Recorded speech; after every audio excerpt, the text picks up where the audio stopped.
Oh, fucking Christ. Anyway, hello. Guess who's the biggest of dipshits ever? About 2 weeks ago I was making videos. Made a video saying I didn't know what to make videos about. Hang on, let's close this, just in case. Yeah, I made a video saying I don't know what to make videos about, and then consequently I made 2 videos the next day. And then deleted them, because I'm a fucking idiot. Derp. Can't believe it. Anyway, so, where have I been? Well, I've been off last week. Nothing sickness related, just a holiday. And I decided to take it anyway, because I never go anywhere when I do have time off. Gave me a chance to look after the kids, ease the pressure on the grandparents, because obviously they were feeling a bit like, oh, we don't want to look after them just in case. I was like, okay, yeah, that's fine. Didn't all go to plan, of course, but that's not for conversation. 12 glorious days off work, and this is the first one back in.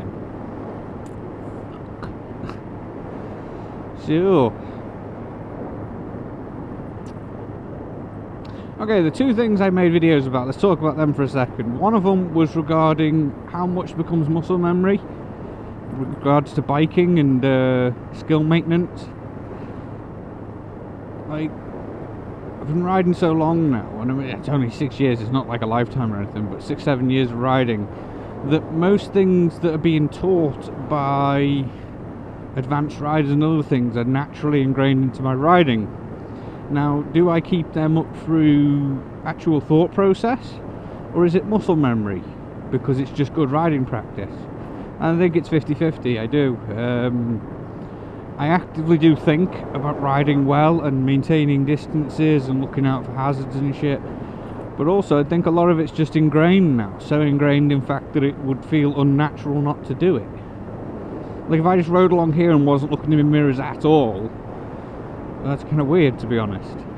Like I'm normally at least flicking my eyes to my mirror at least once through that section, just to make sure there's no divheads flying up behind me.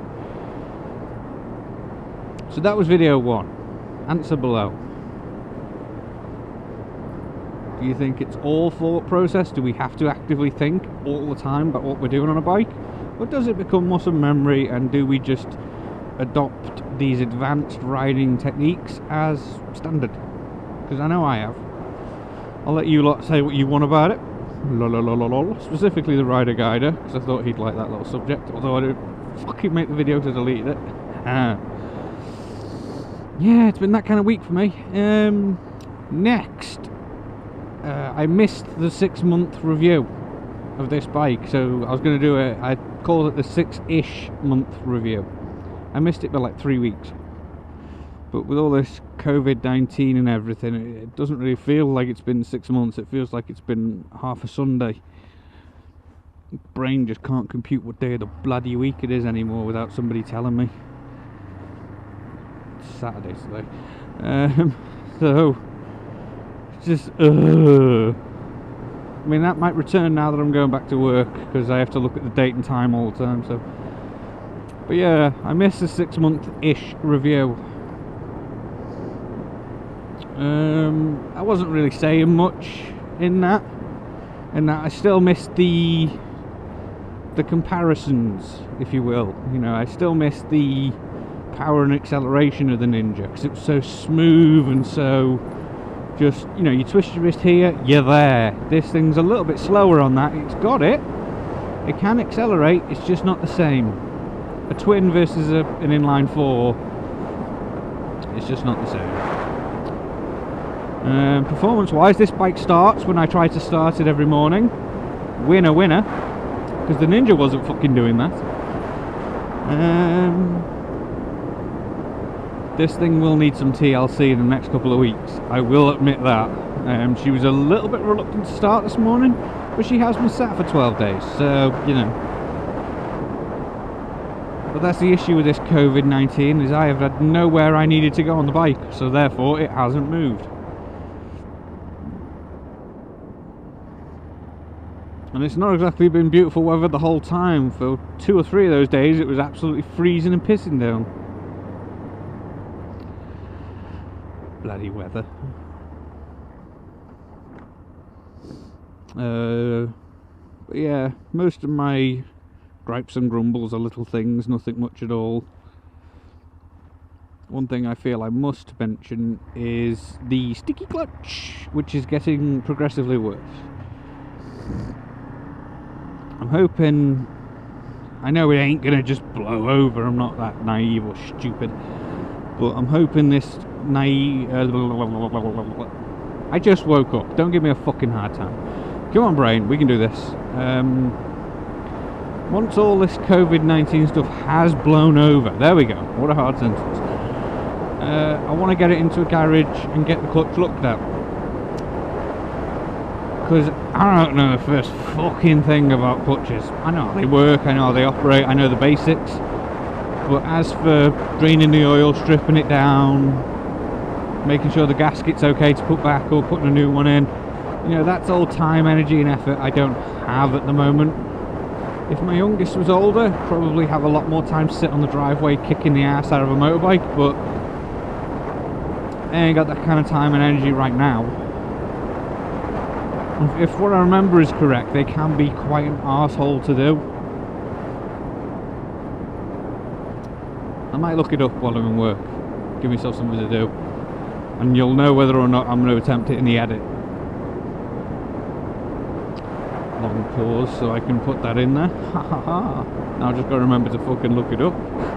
I remember like a piston sieve some days. I remember saying some, most, yeah. I hope you're all well.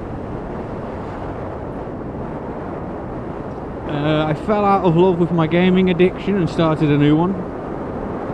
Factorio and me have been together for years now, and I've spent well over 1,400 hours playing that game. Now I know that sounds a lot, but most of it is set and forget. You get to a certain point in that game and you can just leave the game running in the background. Very quiet.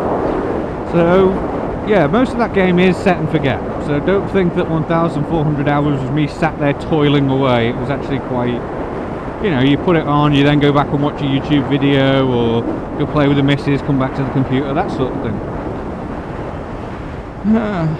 So, anyway, I've done every game mode, I've done most of the story in it, and there isn't much of one.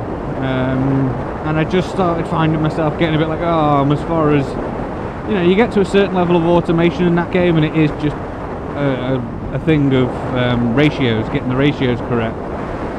And I've pretty much worked that out as well, as in I don't have to do the ratios, just make sure there's a buttload of supplies and then the game will just work it out. And that was it. Once I figured that bit out and I stopped torturing my brain with trying to figure out the perfect ratios of supply and need and everything, it just became, oh fuck, why bother? So I have dared to go where I once went before. Several years ago I bought a game called No Man's Sky, pre-release. And that turned out to be a massive fucking flop. The guy who created it and the team, UK based, promised us an infinite galaxy sort of thing that no one could ever explore, and promised us dinosaurs and beautiful planets to explore. And what we got was rock-covered shitholes with T-Rexes with rat heads.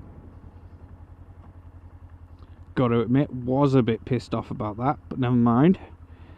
Anyway, I still gave it my money's worth because I'd spent £24 on it, so there's no way I wasn't going to fucking play it. And I put nearly 100 hours in. Ooh, paint.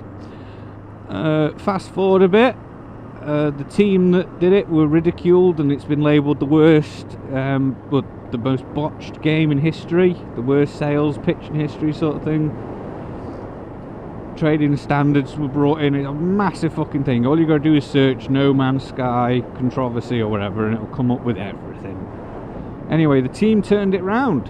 Over the last couple of years they've basically just released update after update for that game, and it is now closer to the image they wanted it to be than I have ever seen. So I am now investing some time into it and playing. Give you a rough overview, you play as a traveller, and there are 18 quintillion planets spread out over 255 galaxies to explore. Yeah, wrap your fucking head around that number. 18 quintillion. I might even put a screenshot of the actual number of planets that you can apparently explore on the screen. But it's fucking mind melting, because I've done over the years quite a bit, and it does say my name, BritNinja88. If you find a planet that I've been to, it'll say BritNinja88, which is fucking brilliant, because it says that I discovered a load of stuff which I fucking never have. The only downside to it is that it reset a load of my progress from the last time I played, because obviously the updates undo a lot of the tech and things that I'd done. So I've had to sort of start again, which was a bit shit, but I'm enjoying it, and it's taking up a lot of my free time, it's giving me something to do, so I'm really enjoying No Man's Sky now. I guess that's all. Peace.